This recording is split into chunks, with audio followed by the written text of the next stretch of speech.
Hello, everyone, and thank you again for joining for our second day of the Healthy Futures webinar series. My name is Sarah Vivo, and I am the director of the Indiana Cancer Consortium, which is a statewide network of organizations and individuals dedicated to decreasing the impact of cancer in Indiana. And today we are focusing on screening for cancer. So, cancer screening is an important tool for finding cancer early when it's often easier to treat and our outcomes are better. So, today we're going to hear from three presenters who will be discussing recommended screening tests, who should be screened and when, and how screening plays a role in early detection and overall saving lives. So we will go through these three presentations, one right after the other, but there are question and answers available at the bottom of your screen. Just hit that Q&A button and you can type in your questions. And then at the end, we will have some time to present those to our presenters and get all of your questions answered. We really do want this to be an interactive experience, so feel free to do that. And so at this time, I'm going to stop sharing and let Sheila share her screen. And I will do a little introduction here. Sheila, it's Hauck, correct? Sheila Hauck Yes. is a nurse and nurse practitioner, and she is the retired director of oncology, palliative care, and professional practice at Ascension St. Vincent Evansville. And she currently serves as an RN case manager. And she is also president of the board of directors for the Indiana Breast Cancer Awareness Trust.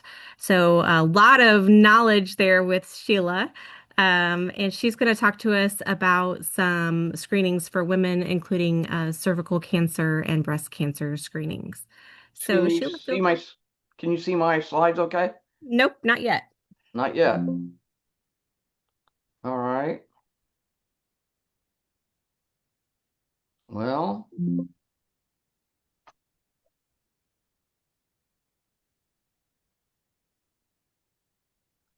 hmm.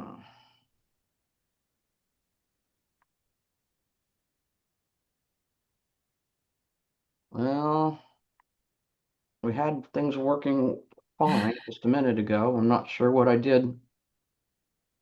No worries. We'll give you a second, and if you can't get them pulled up, I can always bring them up on my end.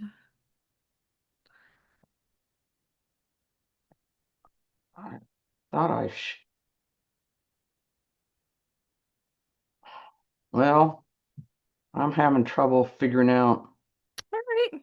No worries. I'll present where them to over here and we'll move on. wonder where it went. It says share, but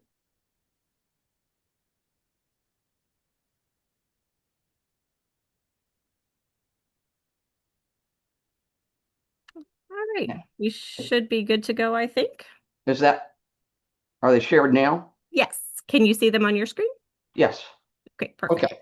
Well, thank you all very much for the invitation to speak this evening. And you can, and the nice, very nice introduction here. We're going to start with the next slide. Mhm. I am the president of the board of directors for the Indiana Breast Cancer Awareness Trust, and I do want to give us a plug here for a moment. Our mission definitely is to increase awareness and improve access to breast cancer screening, diagnosis, and support services throughout the state of Indiana. We serve the entire state. We have a grant period that any healthcare agency can write a grant to provide screening and diagnostic breast screening mammograms and diagnostic services to those who need it throughout the state. For those who are underserved and are unable to pay or perhaps have a high deductible, uh, you want to contact us again at breastcancerplate.org if you need a mammogram. Next slide, please.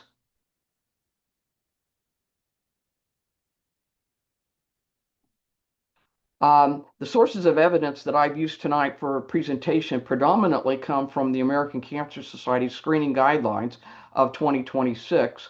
as well as they're simultaneously um, throughout the National Cancer Institute services of 2026. Uh, I did reference the United States Preventive Services Task Force. However, their recommendations are A and B, a little hard to understand at times. And then I am going to go over the breast cancer screening recommendations guidelines from the National Comprehensive Cancer Network. The NCCN, which is their website, nccn.org, represents 34 nationally cancer institute designations from the National Cancer Institute throughout the United States of America. The Indiana University happens to be one of those designated sites, as well as Ohio State and several in Illinois. They publish guidelines, and those guidelines for patient care are the ones that are predominantly used for cancer treatment throughout the United States of America. They also have risk guidelines as well. They have screening guidelines, both for healthcare professionals and for patients. And they've added a new feature with a patient navigator website in case you have trouble navigating those sites. Next slide, please. The guidelines also that I'm going to talk tonight come from risk assessment and care of individuals who are male and female, as well as transgender, non-binary, and gender diverse. Um, the National Comprehensive Cancer Network is predominantly sensitive to those uh, guidelines, and healthcare professionals throughout the United States predominantly use their sex at birth to diagnose, to treat, and look at risk. And the female organs obviously at risk are ovaries and fallopian tubes, the uterus, and breast. Male organs that are predominantly at risk um, our prostate and breast as well. Although breast cancer is fairly rare in men, it is diagnosed at over 1,500 individuals per year. Next slide, please. We'll start off with breast cancer screening guidelines, and their guidelines are written for people that are average risk or people that are high risk. And so we're going to discuss the American Cancer Society's recommendations for people at average risk, women ages 40 to 44, have a choice then to start an annual screening mammogram. And I would recommend personally that you start at the age of 40. Breast cancer is rarely diagnosed in those that are 20 and in their 30s, although it has happened. So when you decide to start, the guidelines years ago recommended that women start a screening mammogram at age 35 to 40. Predominantly, this changed as the average age of a woman being diagnosed with breast cancer is 63 years old. Women aged 45 to 54 should have an annual screening mammogram. And then those women at ages 40 or 55 and older, you could go to screening every 2 years, or you could continue yearly, which is predominantly up to you. I would also state that it's important at times to stay with the same facility that you have chosen to get your mammograms if that's possible. The reason for that is not only do the radiologist examine the current mammogram and the views that they have uh, with this visit, they also then look back at years previous to make sure that there are really no other changes once you're there. Some facilities do a screening mammogram while you wait, which requires a separate appointment. Most facilities do a mammogram and then they mail you your results. Screening, again, for women that are older should continue as long as you're in good health and you're expected to live 10 years or longer. My grandmother lived until she was 97. She quit her screening mammograms at age 90. My mother lived until 91. Long life runs in our families. So I will continue to get mammograms at an annual rate. All women should again be familiar with the benefits, limitation, and potential harms linked to breast cancer screening, which are fairly rare. The amount of radiation exposure is not as much as if it would take a long walk out in the sun. Next screen. High risk factors from the American Cancer Society. BRCA1 and BRCA2 are mutations through genetic testing.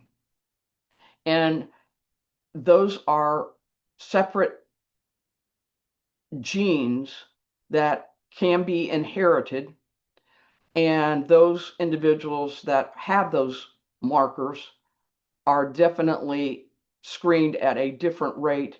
And they also have different guidelines, which we'll go through in a moment. If you do have a family history of a first degree relative with a BRCA, BRCA1 or 2 mutation, you're definitely also considered high risk. If you happen to be an individual that received chest radiation due to lymphoma, non-Hodgkin's lymphoma, Hodgkin's disease, or thyroid therapy, you again would be considered high risk. And then there are now individuals with genetic syndromes such as Lee-Fraumeni, Cowden's, and Baden-Riley syndromes, Riff-Valle syndromes as well, considered at high risk. And we'll look at those guidelines here in a moment. Next slide. So people at high risk can choose to have an annual MRI and an annual mammogram beginning at the age of 30 for most women at high risk. Your insurance coverage, predominantly, we've seen in my experience, will cover an annual mammogram if your primary care provider or the breast radiologist definitely documents the rationale for an annual MRI, because those kind of tests can be quite expensive. Targeted screening for women with BRCA1 and or 2 mutations should definitely start MRIs at the age of 25 or 10 years earlier than the youngest effective relative. So if you had someone that was diagnosed with BRCA1 or 2 earlier than the age of 25, which we have seen here in Evansville, we recommend that those individuals start definitely at an earlier age. Clinical breast exams are also often recommended every 6 to 12 months. Throughout the years, and those of you that have been with us since the beginning saw that my career spanned many decades. So back in the 70s, 80s, and 90s, it was recommended that women receive a clinical breast exam and do breast self-exam. Those guidelines and recommendations have fallen off due to the false positives that have been discovered over the decades. Next screen. This is a copy of the National Comprehensive Cancer Guidelines. You can see at the top, this is version 1.26. They come out with different versions throughout the year, so you will always know what version that you happen to see. And at the beginning of the guidelines, if you ever look at these screening guidelines or treatment guidelines, the new recommendations that they've had with various versions are right at the beginning.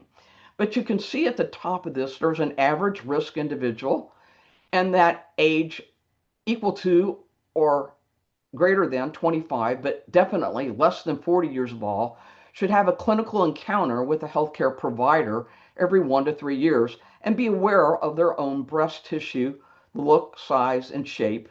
And I would recommend a breast exam. Oftentimes women do, or their partners do, find an abnormality either within the breast or the nipple or the areola. An average risk of individual greater than 40 years ago would have a clinical encounter with a healthcare provider annually and an annual screening mammogram with tomosynthesis. Most radiology and radiation breast centers today have equipment that provides a tomosynthesis view, which is a very detailed view and equipment to provide an accurate screening mammogram. For those with dense breast tissue, oftentimes the radiologist will recommend an ultrasound as well. And again, awareness of your own size, shape, and appearance and feel of your own breast tissue. If you're asymptomatic and you do not have any symptoms, or you can see there the clinical risk assessment guidelines, and I think they're going to be discussing, it's important that you turn in tomorrow to listen to the risk assessment program, and they'll be discussing this as well. Who is at risk? What are the risk factors? But then there's a pedigree from known genetic disposition that many centers today in major cities have a genetic counselor or another healthcare professional that has expertise in cancer genetics, and they can do a pedigree and examine your risk there. Increased risk in terms of a lifetime, 20% defined by several models. And again, if you click on those guidelines, they'll show you which models can predict your risk over time. And some of those are, again, available on the internet. Again, radiation therapy, a 5-year risk of invasive breast cancer if it's greater than 1 to 7%. You have dense breast tissue, or a 5-year risk greater than 1% as calculated by an image risk assessment model, which are available on these screening guidelines. Next page, please. This is again the second page, and you can see down at the bottom, these pages in these guidelines are numbered BSCR, breast screening, high risk, page 2, rather than pages 1, 2, 3. And then if you did click on the guidelines in the blue, or the writing in the blue, they will take you to the next page, even if it's within a separate guideline. So again, your residual lifetime risk is greater than 20% as defined by models. And I'm not going to go through all this. The individuals tomorrow are going to speak to this definitely. But here they are for your information. Next page. And again, it talks to those individuals that have had radiation therapy with exposure to the breast tissue between ages 10 and 30. Years ago, many years ago, in the 70s and 80s, we did have folks that were treated with radiation therapy for the treatment of acne. And we have seen in my career, unfortunately, some people develop cancer as a result of that risk. I can't think it's hardly fathomable that people might be younger that might be aware of that, but it's important. People my age definitely had that definite treatment recommended to them. Next page. And again, the high risk screening. These are, again, if you develop atypical ductal hyperplasia, or you happen to have a breast biopsy, or atypical lobular hyperplasia, again, you might be recommended to have screening tests more frequent and more thorough as indicated here on these guidelines. So it's something to consider who is at high risk and who is at average risk. Next page. So again, do you need a mammogram? And when's the last time? I think people get embarrassed if they don't have one yearly or they're late. We love to see people annually. We love to see people when they remember, but it's important. For those people, again, that are underserved and can't afford it, please contact us. We can hook you up anywhere in the state and provide these services at no cost. We have over 24 healthcare agencies in the state of Indiana in 2026 that do provide screening mammograms for the underserved. We also, again, if something would be discovered, we would cover those diagnostic services, ultrasounds, MRIs, and also the breast tissue pathology. By that time, most breast centers today in the state of Indiana have a breast navigator that would meet with you and help you along the way with other financial needs. So again, please visit our website, and we would love to hear from you. Next slide. Cervical cancer. Cervical cancer screening guidelines are for people at average risk. Should start screening at the age of 25 and again continue until age 65. A primary human papillomavirus, otherwise known as the HPV test, alone or even on a cervical sample collected by a healthcare provider every 5 years. This definitely is the preferred option. A primary HPV test can be done on a self-collected vaginal sample every 3 years and then taken to a laboratory that is certified to perform those types of tests. A co-test with HPV test combined with a pap smear should be done every 5 years. And again, if a pap smear or a pap test is done alone, and HPV testing isn't available, it should be done every 3 years. Self-collection should only be done using test and collection devices approved by the United States Federal Drug and Food and Drug Administration, the FDA. These are only available through your healthcare provider. So again, if you prefer to self-collect, please discuss that with your healthcare provider, and they can provide those collection samples and direct you to a CLIA laboratory that is certified to perform those examining tests. Next slide. Cervical cancer at people at average risk, again, getting screened is the most important thing no matter which test that you get. You should be screened even if you've received the HPV vaccine, or if you're in a long-term relationship with the same partner, or have stopped having children, or you do not have sex with men, or even if you're not sexually active or in menopause. Still very important. You might need a different screening plan, such as being screened more often if you're at high risk for cervical cancer. An individual can stop screening at the age of 65 or older, or if you've been getting screened regularly and your last 2 HPV tests or co-tests since your last 3 pap smears were normal. People with a limited life expectancy can stop screening for cervical cancer at any time. And again, we would love for you to discuss that with your healthcare provider. Next slide. Endometrial cancer, people at average risk. The American Cancer Society, and endometrial cancer is cancer of the uterus. The American Cancer Society recommends that people at the time of menopause, all women, should be told about the risk and the symptoms of endometrial cancer, which will be covered tomorrow. Women should report any unexpected vaginal bleeding, discharge, or spotting to their healthcare provider immediately. Some women, because of their history, may consider and need to have a yearly endometrial biopsy. That would be a little biopsy from the uterus.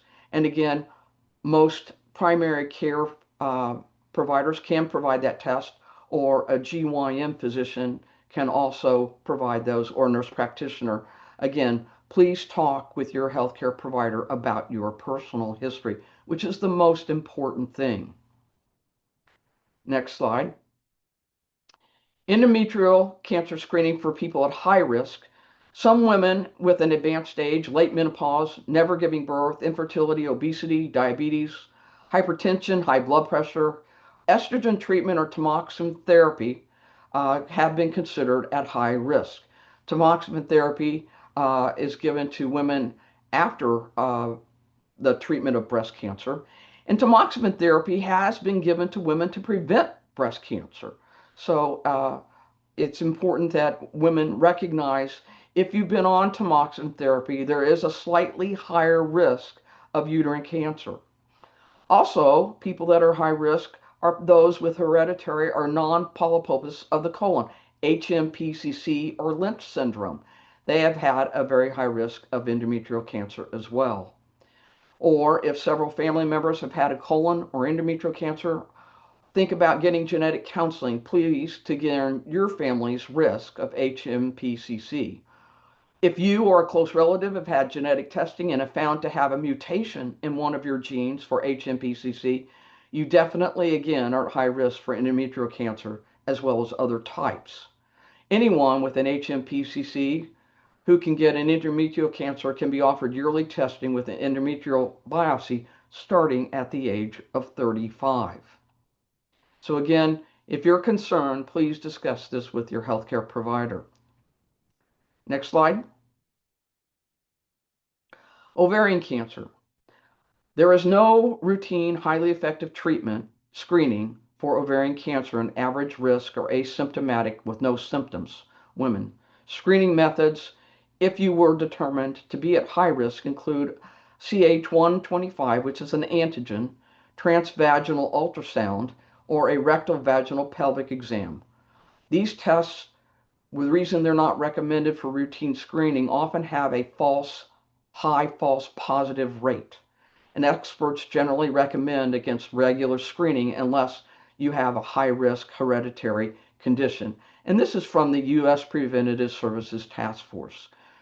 Women that would be considered high risk, again, clinicians recommend screening every 6 to 12 months using a combination of the above mentioned test or surgical removal of the ovaries and/or fallopian tubes.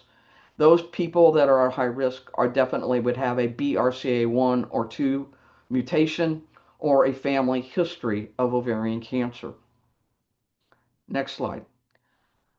I'm going to mention this because today you hear on television multi-cancer early detection blood tests. And there are several here that I've mentioned. The one that's on TV the most is called Cancer Guard down at the bottom of the slide. These tests are not FDA approved. However, these tests can be obtained over the internet. You can see the cost here. Results are often within 2 weeks. Uh, and many of these tests have been standardized due to the discovery of genes and mutations that cancer tumors often shed. There is a one test standard for cancer screening. Over 20 different cancers are screened here. One test premium includes the most in-depth cancer plus the 20 plus there and 5 additional inflammatory biomarkers. Cancer Guard is the one that, again, we hear the most of advertised. It is definitely for adults ages 50 to 84 with no known cancer diagnosis in the past 3 years. In studies that have founded these tests to be viable and proven methods, it is found that 1 in 3 early stage cancers, again, it is not FDA approved, although CLIA laboratories have approved these tests, and that cost is $689. Once you would find results for these tests, there's again Galleria here is used and hers and hims, and I would definitely discuss this with your healthcare provider before jumping off on the diving board and getting these screening tests. They require a great deal of thought and consideration. The American Cancer Society does also provide a 360-degree assessment for risk online, and I'm sure that they will definitely discuss that tomorrow. Next slide. In summary, please take control of your health. Get screened. Um, do the right things to reduce your cancer risk. They'll discuss that tomorrow in depth. And next slide. And thank you very much. Again, the money that from the breast cancer license plates, our overhead costs are only less than 10%. Administrative fees, 90% of all the money, and over the since we've been funded and founded since 2005, we have provided in the state of Indiana $7.5 million in screening, mammogram, and diagnostic services for underserved women and men in the state of Indiana. So please buy a plate to help support us. We would appreciate it. Thank you.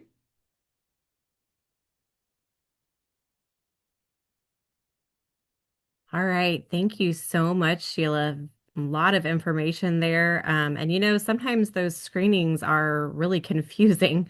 So thanks for walking through all of that and helping us understand. Really appreciate that. Um, all right.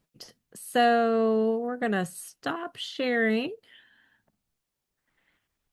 and we will bring on our next presenter, MacKenzie. There she is. MacKenzie, thanks for joining us. MacKenzie White is the director of End Lung Cancer now and has a master's degree in public health.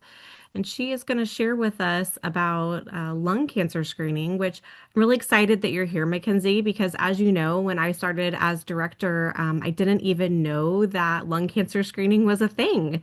Yeah, So I think it's something that we need to be talking more about and that a lot of people could benefit from that knowledge. So feel free to share your slides and we'll get started. absolutely. Okay. Can you see them okay? They look good. All right, perfect. Thank you for inviting me. I'm excited to be here to talk about lung cancer screening. I started in this role about 5 years ago, and when I started, I also didn't know that lung cancer screening was a thing. And so, excited always to share about this important cancer screening as often as I can. But before I get into lung cancer screening, what it is, why it's so important, I wanted to share a little bit about In Lung Cancer Now and why we established this initiative at the IU Simon Comprehensive Cancer Center. And that's because lung cancer is actually the number one cause of cancer-related death in both men and women by far. That's also a statistic that we share often, and that is often met with some surprise. The American Cancer Society's Cancer Facts and Figures report estimates that in 2026, more men and women in the U.S. will die from lung cancer than from colorectal and breast cancers combined, nearly 125,000 Americans across the country. And so we always like to highlight this important difference, and it's mostly, we say, probably likely due to the lack of knowledge about screening and the lack of participation in screening. And so in lung cancer now, we realize that there is hope. It's a shocking statistic, but when lung cancer is detected early, it is actually very incredibly treatable. And so our vision is to end the suffering and death from lung cancer here in Indiana. We are focused statewide, and our mission is really to educate and empower our community advocates. We know that we can't do this work alone, and so we want to engage the community to help us reduce all modifiable risk factors for lung cancer, find lung cancer at its earliest detectable stage, enhance awareness and understanding of lung cancer research, and support lung cancer survivors and their caregivers. We were founded in 2020 by Dr. Nasser Hanna, who is a medical oncologist at the IU Simon Comprehensive Cancer Center. We are integrated and aligned with our Cancer Center's Office of Community Outreach and Engagement. Our group is 100% financially supported through philanthropy, so through individual giving, corporate giving, sponsorships, etc. And we consider ourselves to be advocate centric, volunteer driven, and community focused.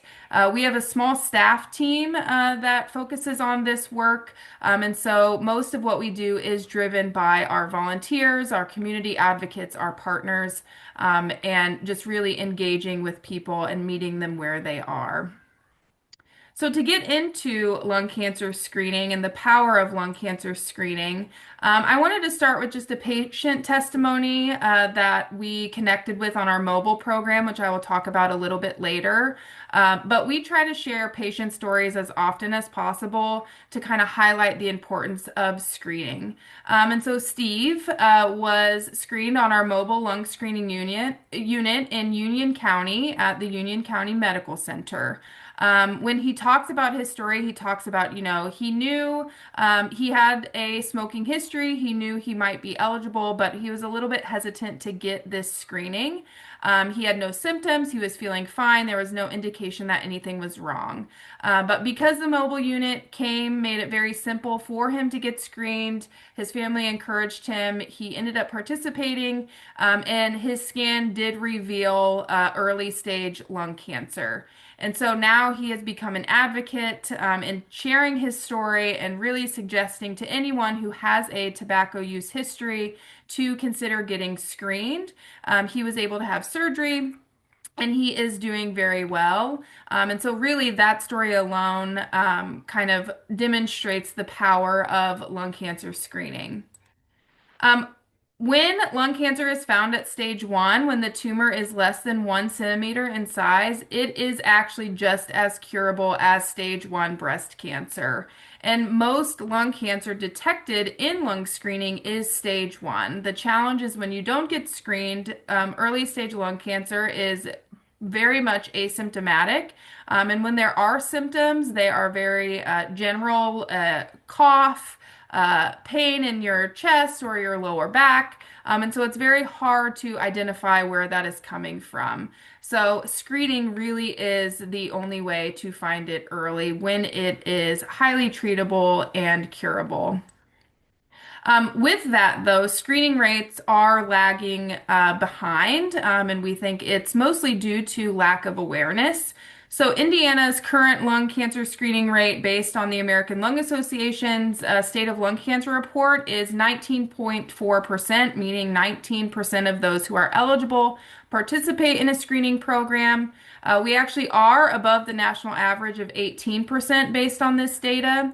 And then if you look at the behavioral risk factor surveillance survey data from the CDC, it shows Indiana at an 11.7% screening rate, which is lower than what the ALA states, but still higher than the national average of 9.9% based on this data.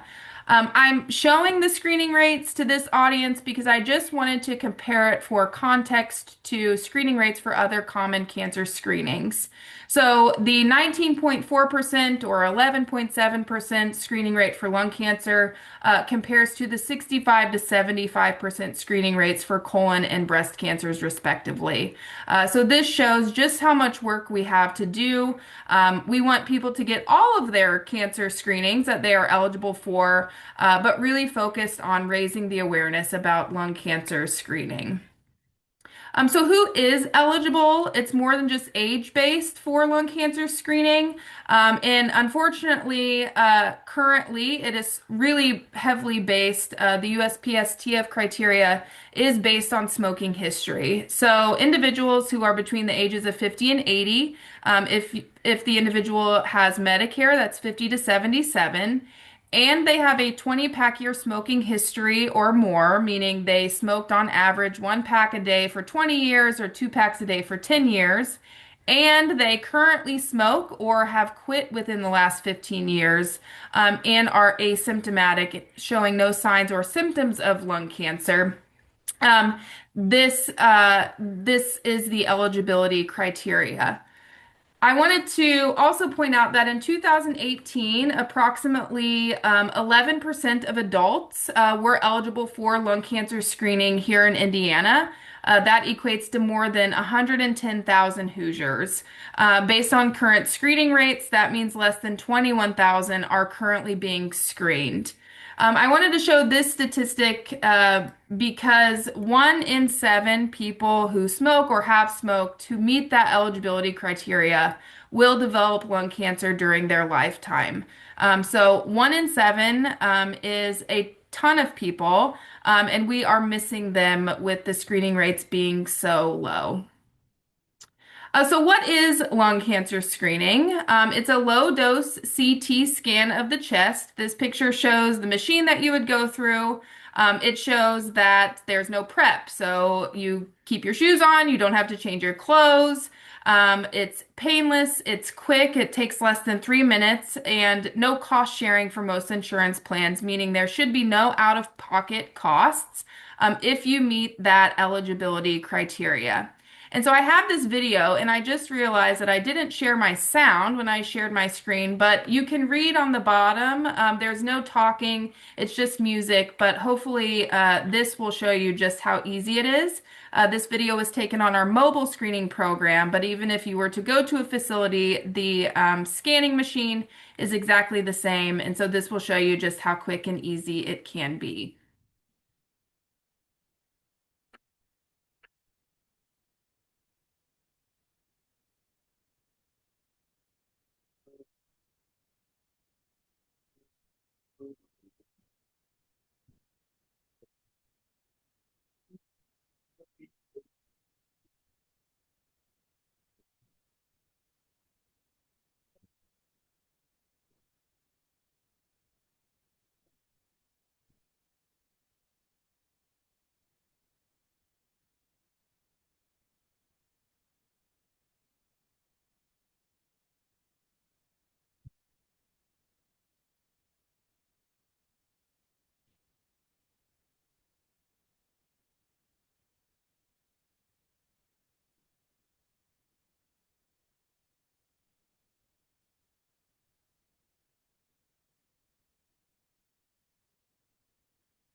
We share that video often when we're out in the community, trying again to just reiterate how easy it is.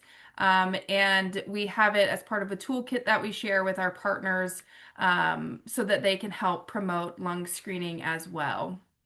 So if you are eligible and you would like to get screened, how do you do that? It can sometimes be complicated depending on the system that you are in and the resources that are available in your area. What we always say first is first start by talking to your doctor, your primary care. Many lung cancer screening programs require a referral from a primary care physician. And so making sure that you are informed, have the right questions, understand your risks and benefits, explore your tobacco treatment options if that is of interest to you. And part of lung cancer screening is also a shared decision-making process, again, just talking through the risks and benefits and making sure that this is an appropriate cancer screening for you. Additionally, we also share that the American Cancer Society has a screening locator tool. We share this at every community event we go to. If you go to getscreen.cancer.org or scan the QR code on this slide, it takes you to this wonderful map that you can filter by your zip code. You can actually filter by cancer screening type, and it pulls up the different locations that have lung cancer screening available, and it provides a phone number for you to contact. And so we encourage people, if they are interested in kind of taking matters into their own hands, this is a great tool as well. You can call the number, figure out what you need to do to get scheduled and to get screened. And then last but certainly not least, we have a mobile lung screening unit in partnership with IU Health.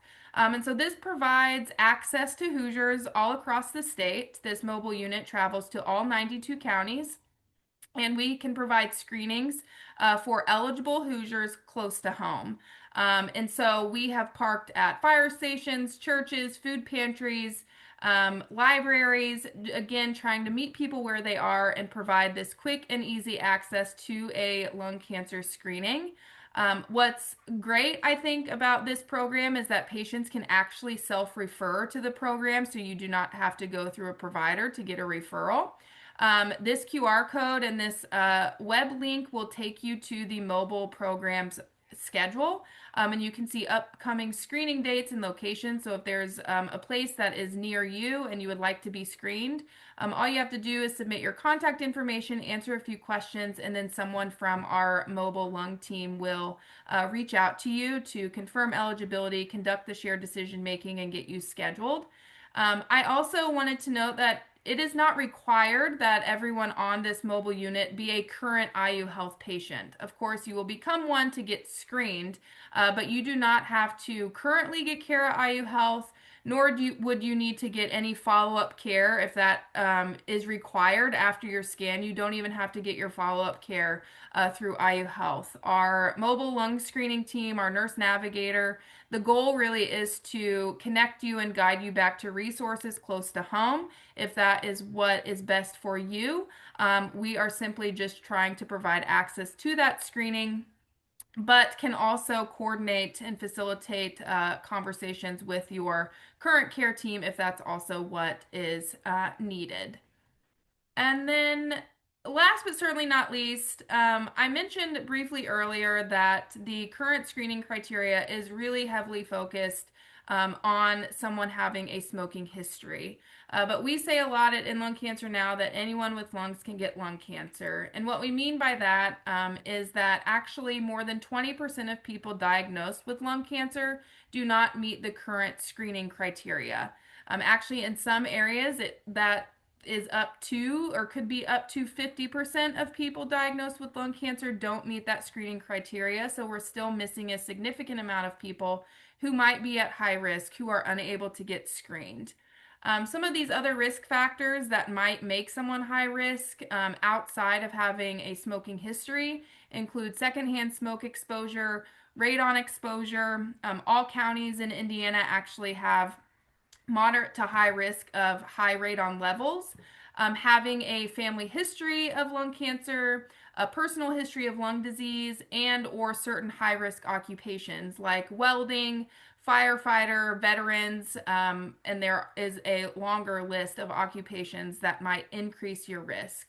So, in order to fill this gap, I wanted to mention that IU, we are currently working on developing and launching a research study in May that will test a more inclusive approach to lung cancer screening. And trying to identify whether or not expanding eligibility will improve early detection and save more lives. So if you're interested in this, please feel free to reach out to me or Mary on this call. She is partnering with us on this study. But basically, what we will do is if you don't meet the current USPSTF criteria, the 50 to 80, the 20-pack year smoking history, current smoker, or you have quit within the last 15 years, but you meet two of these additional risk factors, you would be eligible for the study. We will provide that lung screening scan for you on the mobile unit. And again, the end goal is to get some data and to try to continue pushing for expanded screening criteria in the future for lung cancer. So with that, I wanted to provide a save the date and a quick shout out for National Lung Cancer Screening Day. This is a statewide initiative in partnership with the Indiana Cancer Consortium, the American Cancer Society, In Lung Cancer Now, and our Cancer Center's Community Outreach and Engagement Team. This year it's Saturday, November 14th, and the goal of this National Lung Cancer Screening Day is it's a national push to partner with health systems and encourage them to open their doors on a Saturday outside of normal business hours. Again, trying to reduce barriers to participation and ultimately increase screening rates and providing more access, especially in our rural and underserved communities where it might be more challenging to take off work to get screened. So Saturday, November 14th, we're hoping to have multiple sites across the state open and provide yet another opportunity for those who are at high risk for lung cancer to be screened. And that is it from me. Ultimately, at the end of the day, if you are high risk, please talk to your doctor. Please reach out to us, and we would be happy to connect you with a screening. Thank you so much, MacKenzie. So much good information in that presentation. And thank you for sharing about the mobile unit and all of your work there, bringing it to every corner of the state. So we really appreciate you. Of course. Okay, and just a reminder, if you have questions, please go ahead and put them in the Q&A, and we will head over to our last presentation now with Mary Robertson. Mary is a cancer prevention and screening lead over at the Office of Community Outreach and Engagement, which MacKenzie was just talking about, and she does have her master's in public health as well. So we are excited to hear from her about colorectal cancer screening. And thanks, Mary, for bringing up this topic and talking about it. Not too long ago, there was like one option for colorectal cancer screening, and it's changed so much. So I'm hoping you can bring some clarity to some of the things that are available now. Yeah, absolutely. And thank you for having me, Sarah. Um, Sorry if there we go. Computer's cooperating today. I just wanted to touch on again, focusing what is colorectal cancer. I think breast cancer is one of the cancers people are most familiar with, especially when it comes to screening. But it is part of the colon and the rectum. That is part of our digestive tract. And just to set the frame of how are we doing in Indiana, what does it look like? It is the third most commonly diagnosed cancer for both men and women. And then when you're talking about cancer that occurs in some of our non-tobacco users, it is the number one cancer. So the good news is that we are seeing our new cases and our deaths from this disease decline across the country in Indiana, except for some of our younger populations, those that are 29 to 49. I think you probably all have seen it in the news. We've seen those cases rise frequently or more recently, and I'll speak to that in a little bit as well. So, as Sarah said, there are a lot of screening options for colorectal cancer, which is great, but it also makes it a little bit more confusing. So, I'm going to focus on our few most common ones that your primary care provider is most likely to recommend. And that's going to be our colonoscopy and then some of our stool-based tests, which is our FIT tests, and then our multi-target stool test. So, I'm sure many of you have seen those commercials for the little blue boxes for the Cologuard. So, that's one of the tests that are available. And I won't touch on it too much, and Sheila did a great job of touching on it in general as well. But I do get a lot of questions about our blood tests. How accurate are they, or how are they available? When it comes to colorectal cancer screening, at this time, it is not a great test that your primary care provider probably may not recommend. And one of those reasons is when it comes to detecting late stage cancers, our stage 3 and our stage 4 cancers, it only detects about 19% of those. So our goal with cancer screening is it for it to be preventative and detect cancers very early and hopefully stage 1. And so again, that's why I think it's good to talk to your primary care provider about your options. Um, and I'll focus more on those three highlighted in blue. So I'm going to go into those individually, kind of the pros and cons. What are they? So a colonoscopy is an outpatient procedure where they use a scope and they get a great visual of your colon and rectum. So the one of the greatest positives, it's the most sensitive test, which means it can pick up the most amount of cancers, and that has a sensitivity in the high 90s. And it's a one-time test. So once you get that done, if you come back all clear, your doctor's probably going to recommend you not to come back for 10 years, which is great. Now, if they find some polyps, which is can be a clump of cells forming in your colon, those can both be cancerous and benign. And so sometimes they find those, they like to keep a closer eye on those, and they may recommend you to come back sooner, maybe around 3 or 5 years. So it is a one-stop shop, as folks like to say. It's often called the gold standard because, again, the highest sensitivity can get the greatest view, and it has the longest gap time between having to do that follow-up screening, which is very important, as well as it's super cost effective.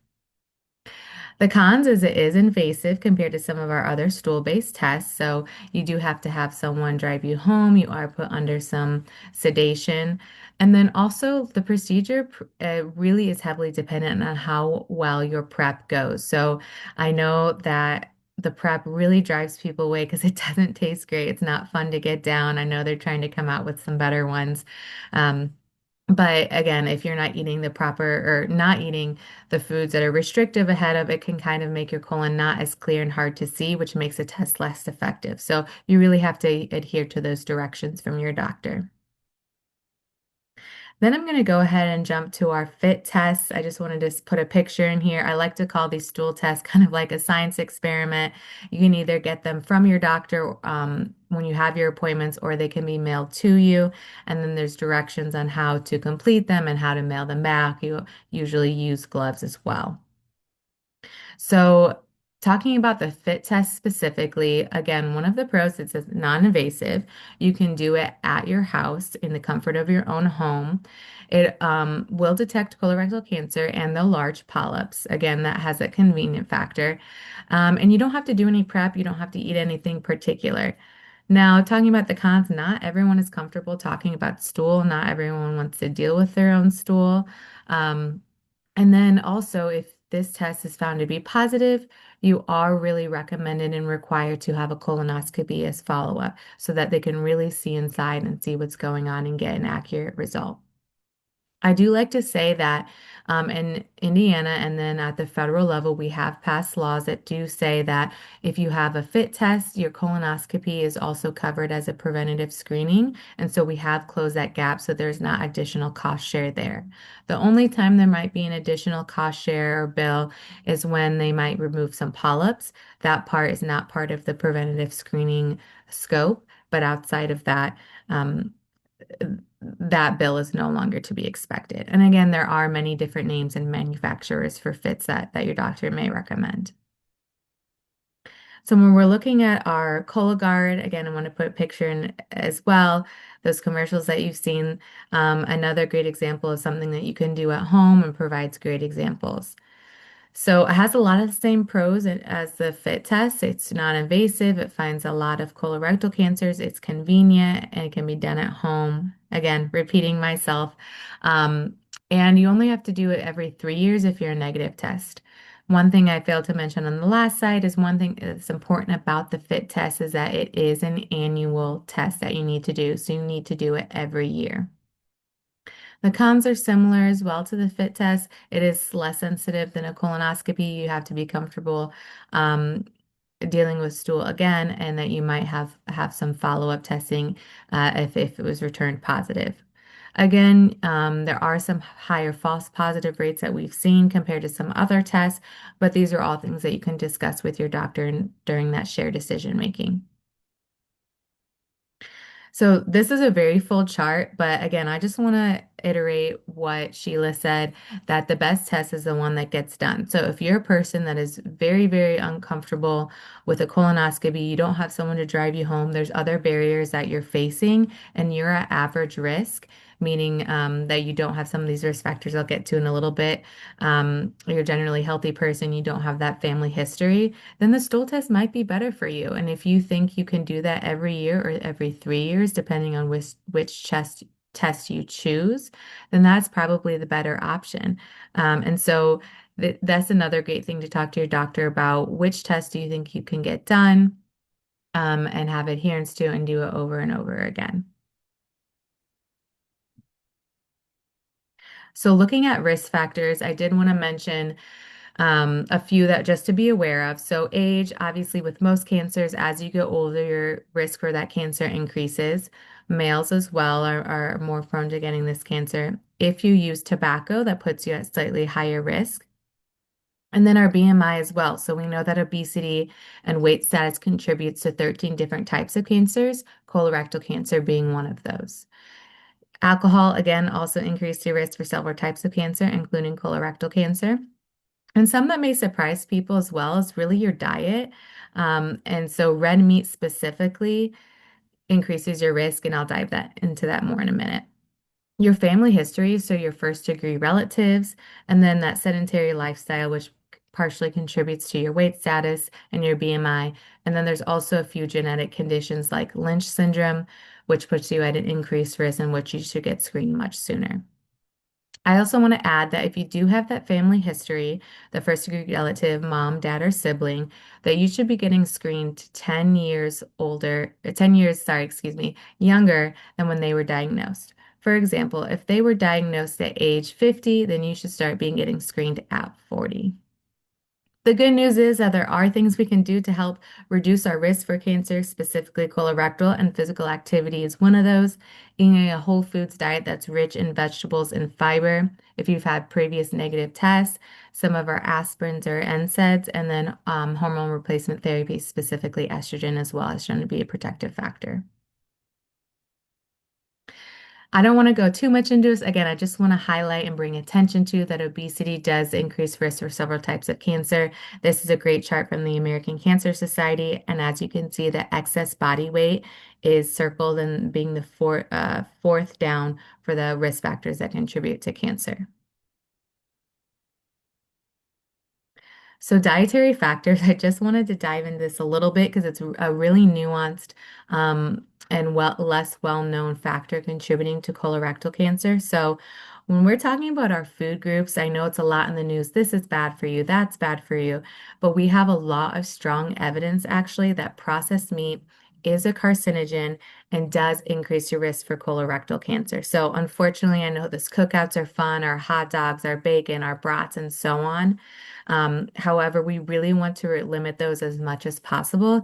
And thankfully, there are a lot of great alternatives. We can do chicken and shrimp and other fun things. But I do like to bring that to people's attention. I also wanted to touch on red meat. It increases our risk. There are safe levels. The current recommendations is that you eat 18 ounces or less a week in order to not increase your risk. And a lot of folks ask about sugary drinks as well. How does that contribute to increasing your risk? It is not a risk factor in itself, but we want to think our diet as a whole and what goes into our diet and how that contributes to our weight status. And then I wanted to touch on the protective factors. Again, these are some studies that show how it can reduce your risk of several cancers. But again, I wanted to touch on specifically colorectal cancer, thinking about how food is traveling through our system and really how that fiber, our dark leafy greens, our vegetables, and found and beans and other areas, other food groups can really help us. And part of that is the way it helps us move food quickly through our digestive tract, including our colon. All right, I think we've done a great job talking about screening and how it's preventative. I also want to say that if you have signs and symptoms that are listed here, you should definitely seek care from your primary care provider, and you still should get screened. We've just been talking about a lot of the prevention side. So MacKenzie did a great job talking about how do we get screened, what do we do, and these are some barriers that we face. So we do have a lot of resources at the COE here, and I can definitely have my email sent out, and we can help navigate a lot of these resources, and often to a lot of great organizations like Sheila was talking about earlier that have resources and dedicated staff. At the end of the day, we want you to get screened, and we want you to be healthy, and we will definitely help you get there. So for colorectal cancer, we do have a risk assessment at the COE that will help you decide or help you learn if you're average risk or increased risk. And that is not a diagnostic tool, but it's really a tool to help you navigate to talk to your doctor, and see what your screening options are and help you guide that conversation. And MacKenzie linked to it as well, but the ACS has a great locate screening location navigator that tells you where and when and what to and who to call. And I also want to emphasize that these screenings, when they're preventative, meaning we have no signs and symptoms when we're following the regular schedule, that they are covered by most insurances.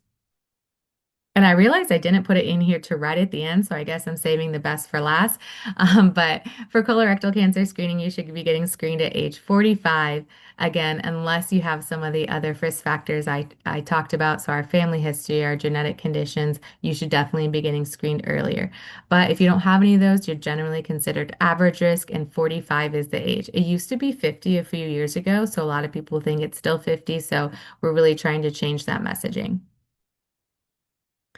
And I just wanted to put a great graphic that I love about there to how to reduce your risk for cancer as a whole. So knowing your family history, because that'll change your screening ages, reducing your weight if you have a high BMI, reducing your alcohol intake and some of our processed foods. And then Sheila touched on our HPV vaccination and testing. But overall, the number one advice I can give, if you've had any questions, talk to your primary care provider. And if you need one or need insurance, then we have some resources to help get you there. And I know I went really fast because I was trying to keep us on time. So if there's any questions or you want to follow up with me outside of the webinar, please let me know. That was awesome. Thank you so much, Mary. And yes, we are over on time just a little bit. We do have one question, and it's actually for Sheila. I'll ask Sheila and MacKenzie to come back on video for me. And the question is for Sheila, but really, I think it's a question for all three of you. So I'm going to give each of you an opportunity to answer. We all know someone who hasn't gotten their mammogram or their lung cancer screening or their colorectal screening. What would you say to encourage them not to be embarrassed about going and getting that screening after it's been, quote unquote, too long, or they're past that time? Make the appointment. We're happy to see you. Just make the appointment at a facility near you, and we're happy to see you. I can tell you, after working in oncology care for over 50 years, I have never seen anyone um, talk to about missing a year, um, being late. It's always about today. Today is the day. And we're again, people, our healthcare professionals at all our centers are wonderful human beings that care about people. And we're happy to see you at any point in time with any symptoms, regardless if it's been 2 years or 10 years. It's just important to make the appointment and get screened. It saves lives. It just does. That's as simple as it does for all of us.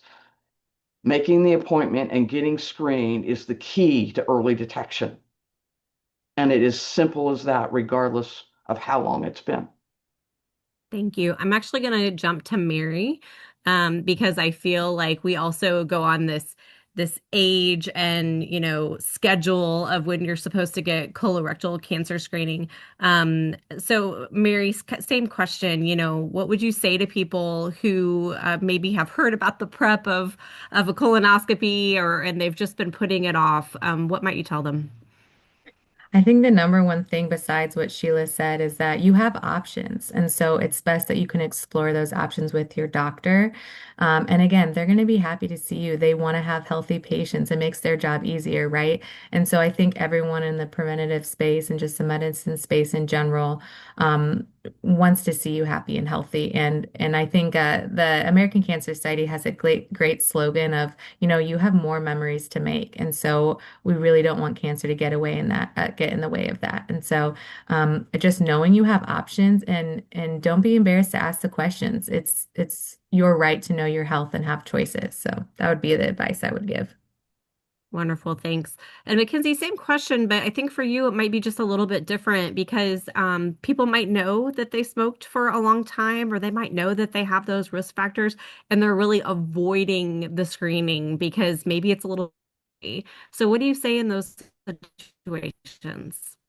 Yeah, I hope I'm not freezing. My internet got a little bit weird for a second, but we see shame and stigma and guilt, and some blame, with lung cancer. And so when we're talking to people about lung cancer screening, we've experienced this out in the community. People will literally run by our booth. They don't want to talk about it, or they're not being open and honest about their smoking history. And so we always just try to say, you don't deserve lung cancer. We don't blame any other person for any type of cancer that they might be diagnosed with. And so just really focusing on not feeling ashamed, not feeling that stigma. At the end of the day, getting screened is so important. If we can find it early, there are many options. Like Mary said, you have more time to spend with your loved ones. Like Sheila said, I think the hardest part is getting that first appointment, but our team is here to support you. Of course, we talk about tobacco treatment, but we're not pushing that first. The first thing we want you to do is to just take that step to get screened. So, just trying to encourage people to kind of remove that burden of shame or blame that they put on themselves. It is just a behavior.